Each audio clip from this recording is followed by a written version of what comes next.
Does this get edited? Oh yeah, I'm gonna edit all of this.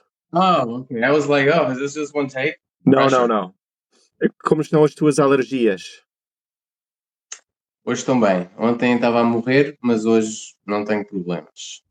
E tu, Joel?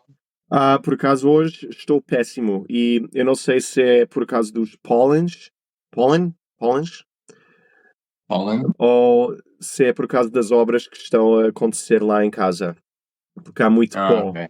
há muito pó por todo lado, de qualquer maneira, anyways, De qualquer maneira. sim, estou de rastos. É um milagre que consigo falar agora.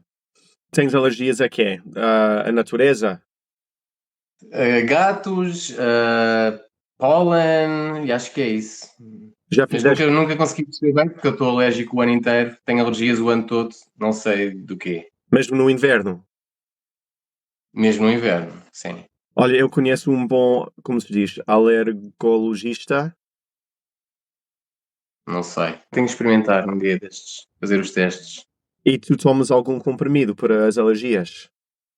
Tomo todos os comprimidos para alergias, todos os que existem eu tomo. E às vezes ajudam ou não? Ajudam quase sempre, mas deixam-me sonolento, por isso eu prefiro não tomar. Prefiro aguentar e, e esperar para terminar o trabalho para tomar um comprimido. Os novos comprimidos, os antihistaminas, eles não dão sono.